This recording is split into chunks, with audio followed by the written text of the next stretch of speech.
Hello children, how are you? Have you been listening to my stories? So here I am with another story today. This is from a Gulmohar book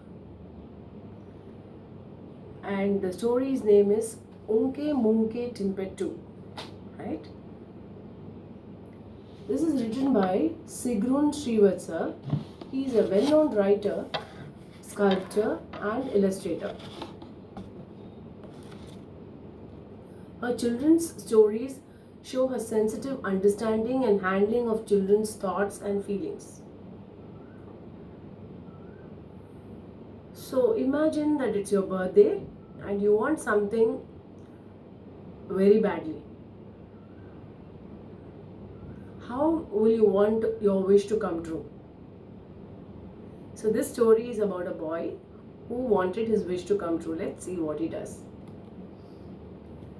It'll be a fantastic birthday this year, I said in a mocking voice. All I will get is a pair of shoes and a hand-knitted pullover. I had asked for a table tennis set, but my mother said it is totally out of question this year. Muck, my best friend, looked at me thoughtfully. He drew a bit closer and said, "Well, Rohan, I am not saying I believe in it, but my cousin said it works, and there's no harm in trying, don't you think?" "Trying what?" I asked. "Well, my cousin said that if you want something a great deal, you can make your wish come true by running around a banyan tree at midnight and chanting Unkempt Munke Timpetoo 17 times. Though I desperately wanted my wish to come true, I still asked, why 17 times? And why at midnight? "Don't ask me," replied Muck. "That's how it is done, I suppose. Why not try it? It wouldn't do any harm."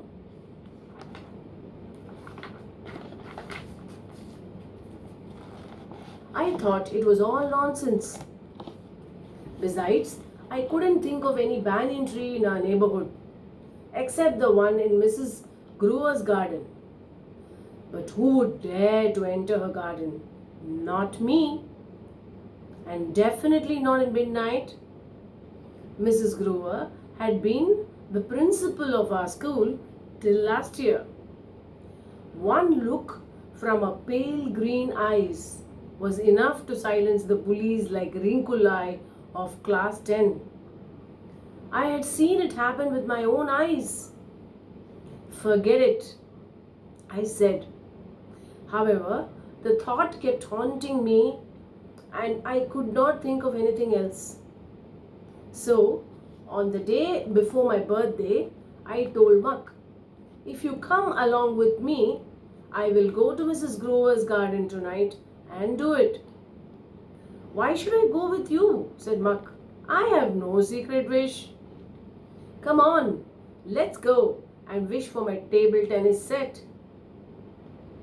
So, at 10 minutes to 12, Muck and I met at the back of Mrs. Grover's garden. We climbed up the boundary wall. The garden lay dark and silent in the dim light of the moon, and there was the banyan tree, its branches swaying gently in the breeze of the night. We jumped down and ran to the tree and looked around carefully. "What if she's awake?" I whispered, pointing at Mrs. Grover's house. "Nobody is awake at this ghostly hour of the night," hissed Muck. "Now get going, run!" I ran chanting Unkempt Munke Timpetoo, "I wish my wish is coming true," over and over again. I felt a bit scared. So I tried to get it over quickly and I increased my speed of running and chanting. Suddenly, a ferocious bark tore the stillness of the night and I froze. Inside Mrs. Grover's house, lights turned on and the back door opened. "Who is there?" called Mrs. Grover.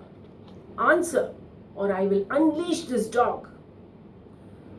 Muck, Muck, I mumbled. Say something. But Muck was already climbing up the tree. When I saw Mrs. Gruber bend down to unleash the dog, I begged, Please don't send the dog. I will explain everything.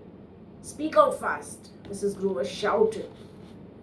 I told her everything.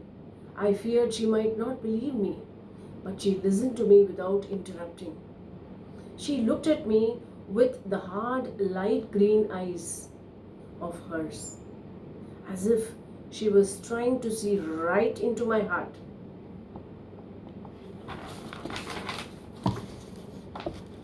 So, she finally asked, You believe in Unke Munke Timpetoo? Do you think it'll help? I dropped my head and said softly, I hope it will. Well, she said, if you believe in it, go and finish your rounds. And while leaving, use the front gate. I finished the remaining 6 rounds and left her garden using the front gate. I promised to myself that I would never return. Next day, the great moment came. I opened my gifts and rejoiced over my new pair of shoes and the hand-knitted pullover. Then my eyes fell on a parcel, a big parcel. I had never ever received such a big parcel. On it was written, to Rohan Khanna from Unke Munke Timpetoo. I looked at Muck. He looked equally surprised. My mother asked, Who's Unke Munke Timpetoo? Isn't that an unusual name? Yes, I said. Very unusual, indeed. I bent over the parcel and began to remove the strings and paper impatiently. Finally, I removed the colorful wrapping paper to find a table tennis set. It was not brand new, but it was a fabulous one. Wow, I whispered. Just wow. Till today, Muck maintains that he had nothing to do with it. So do my parents. I wonder if Mrs. Gruber was responsible for the surprise. I have wondered for a very long time. One day, I gathered all my courage and went to meet Mrs. Gruber. I used the front gate and rang the bell. I had gone over my lines 100 times, but when she looked at me with her pale green eyes, I felt my courage vanish. All I could do was stutter like a fool. Good afternoon, madam. Do you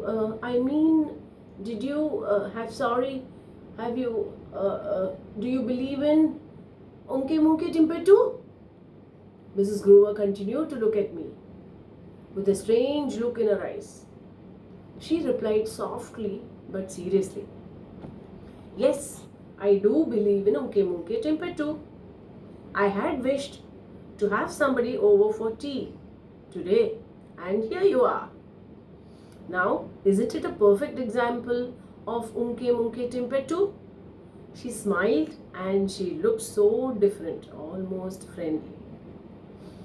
From that day onwards, Muck and I went to see Mrs. Gruber quite often. It was not because she made the best tea and had the best cookies, but we actually liked her. Also, we had one thing in common. We all believed in Unke Munke Timpetoo. Well, children, do you have any wish? If you have, start the magic. Start chanting Unke Munke Timpetoo 17 times and run around the banyan tree. See you soon. Bye.